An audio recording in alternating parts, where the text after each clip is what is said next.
Hi everyone, Chaz916 here. Thanks for joining me today. Today I'm going to do something different, something special, something that I've been wanting to do for quite a while.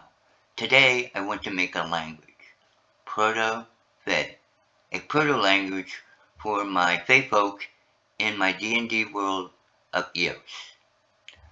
Now, in the past I've been using a lexicon type proto language with basically words and concepts and symbols, stuff that I threw together and I created a while ago. It's gotten kind of messy as I've added to it. So, anyway, that's the way that stands. What I would like to do, I would like Proto Fae to be a conlang, a constructed language, but I don't have the skills for that.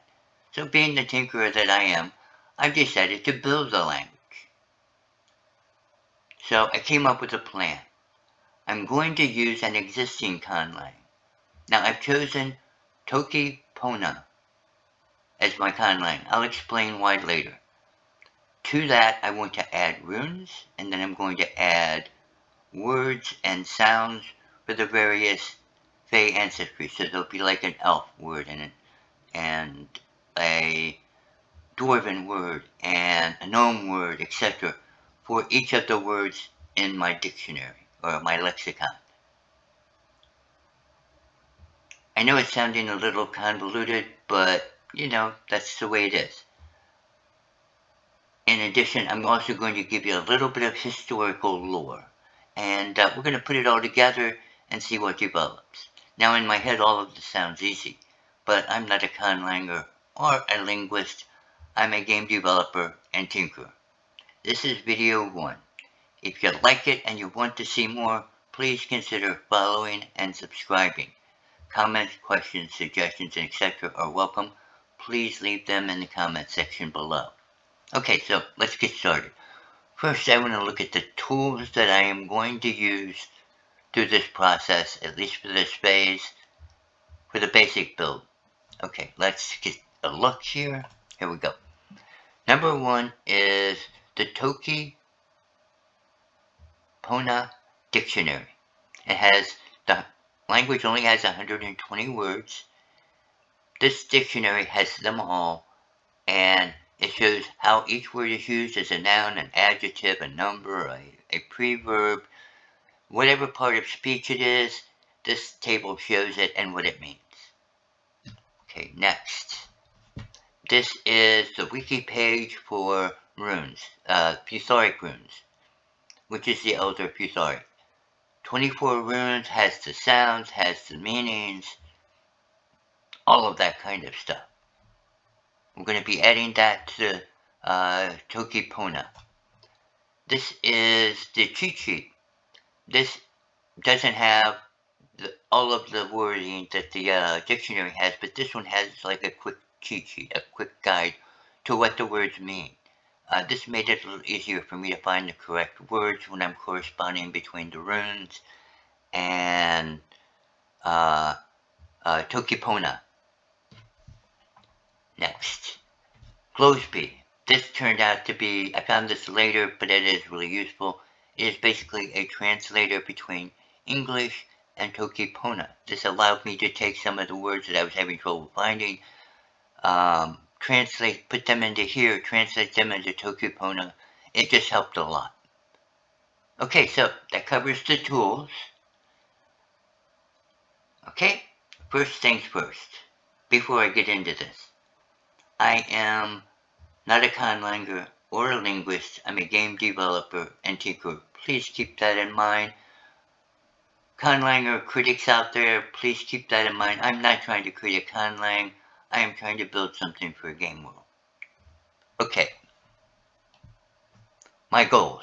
Number 1, put together a functional language that I can use to create scrolls and letters and documents, lore, puzzles, all of that kind of stuff. Number 2, create a Proto Fae language with room for each Fae ancestry's own interpretations. Number 3, add runes to my proto language so that there are dwarven runes and elf runes and gnome runes, halflings, etc., as well as their own languages built on the proto language. Okay guys, So, wish me luck. This is going to be a deep one.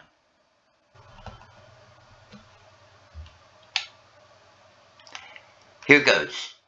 First, if you like the artwork in this video, please check out the artist's work on Pixabay. If you like their work, consider donating.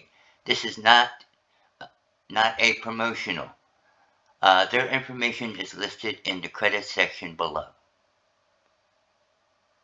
Okay, a note about Toki Pona. Toki Pona is a conlang. It was created in 2001 by Sonia Lang, a Toronto-based linguist. It is small, it's simple, it's really interesting language. It's only 120 words. They've added a little bit to it since. I'll probably add my own stuff to it.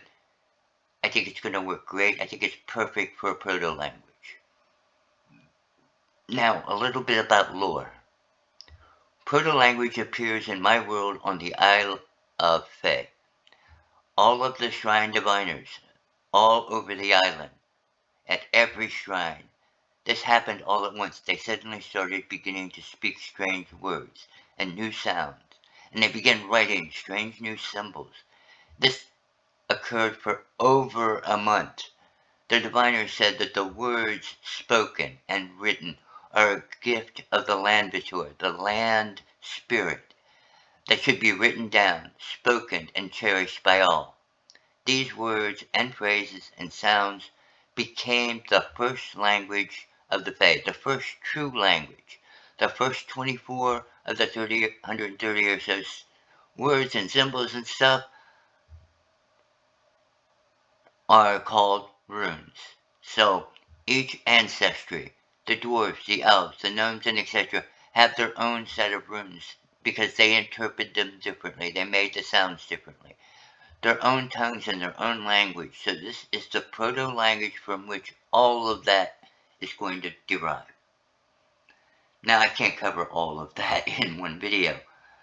This video is only going to cover the first 24 runes. The first 24 words that are runes.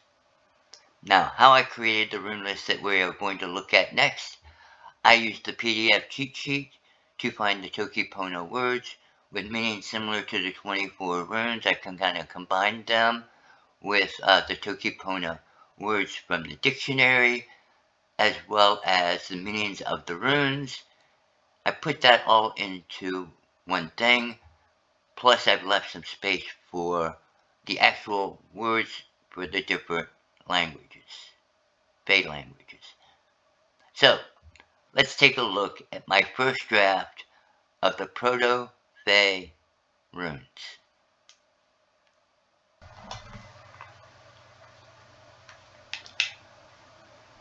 Okay, please excuse my Toki Pona and Nordic pronunciations.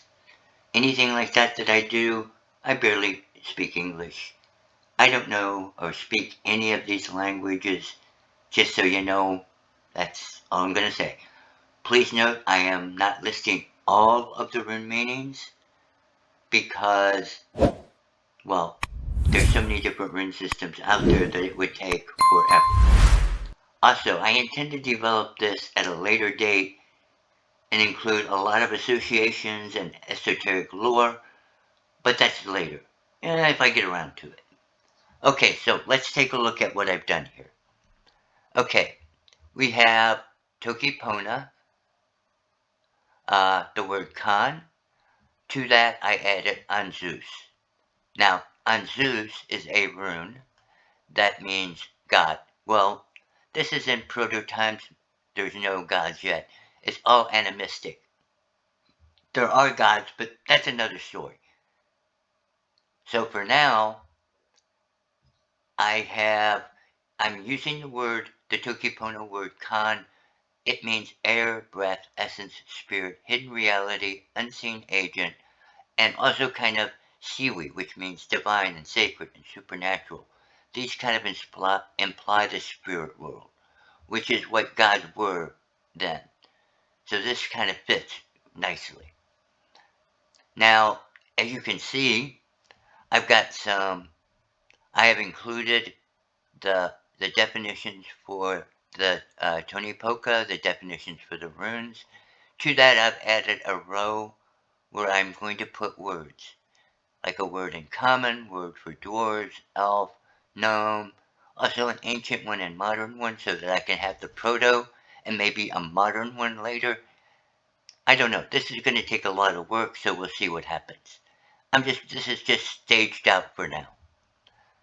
Okay, but this fits well for the animistic religions as they first appeared in Eos, so for me this is very lore friendly. Now, next word. I combined Letzi, which is the Toki Pona, and it means cold, cool, raw, and cooked, and to cool down. I combined it with Isa, which is the I rune. It means ice, inertia, forced period of pause before renewal. So these two kind of go together. Next, we did the Toki Pona word mani, which means money, large, domestic animal. It also means wealthy. I combined that with Fehu, which is the F rune, which involves cattle, mobile property, abundance, wealth, material gain. Again, you'll see that I've left spaces for other words in there. These are going to take the place of Toki Pona. There'll be a word for dwarf that a dwarf would use, an elf would use. You get the idea, I hope. Okay, next one. We did Mili, which is the Toki Pona for woman, female, wife, and feminine. I combined that with Ingwaz. Ingwaz. This is wrong. It's supposed to be Ingwaz.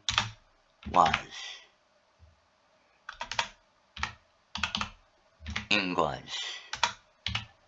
Something along those lines. Okay, so let me fix that really quick.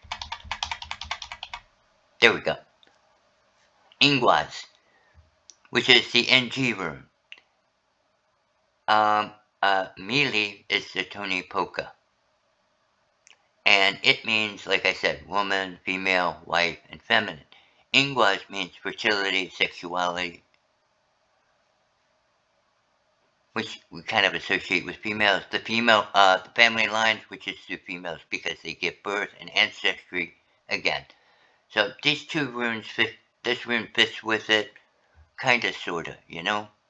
Again, this is a first draft. The next one. Miji, or Mija, means man, male, husband, masculine. I combined this with Manaz, which is the M rune, which means humanity, balance, divine, potential, development of talents. Basically, it refers to man as generically, you know, mankind kind of thing. So these two go together. Moli. Now, as a noun, that means death. As an adjective, death or dying. Verb, to kill. I combined that with Iwaz, which is the EI rune, which means you, wisdom, the mystery of life and death, passing through gateways. So there you got my correlations. Nathan. Okay. This one means path, road, street, kind of direction, way, custom. It can mean true to the direction, true to culture. Basically a guide following a path. I'm adding that to Kenaz, which is the K rune, which means torch, which kind of lights your way, and fire. So basically a light of the way into darkness. So that's how these two correlate. Olen. Iwaz. This is the E rune. Horse, partnership, and cooperation. Forward progress. I combined this with Olen, which is love, compassion, affection, and respect. Favored, respected, to love, to respect. So the horse was an important partnership for early people. It was almost a brotherhood. So these two kind of go together because that's what we're talking about. We're talking about a respect between a beast and a man and their cooperative relationship. It's a rough combination, but it works. Okay, guys, I think I'm going to stop there. I have a lot more to do here. I am going to try to cover them all, but I think what I want to do now is skip down to the next section. Now, like I said before, I'm going to have to add some words to this. I have a couple of examples of words that I would like to add. The first one is alpha, which is elf or fae. I'm probably not pronouncing that right. That's the best I can do. I'm going to make that the word rune, which and for the runic version, it's Pethro, which means divination, divining of lots, quests, and self-knowledge. As I mentioned, this language was given to diviners, so this is really appropriate. The word rune means secret and mysterium, so all of this kind of fits together nicely. The next one I want to add is yig, which basically is tree of life. Also birch and yew, which are runes that, well, I couldn't find appropriate Toki, Pona words for, so I added them here, which is birch and yew tree. Now, on my next video, I'm going to go into a better version of this, of the 24 runes. I want to make sure that you guys have a good idea of how I'm putting this together. Okay, so I hope that you've enjoyed what I've done so far. I hope that it inspires you to do your own creations. I want to thank you for joining me. I hope to see you guys on the next one. Please, if you want to see more of this, please consider following and subscribing. That's it for now.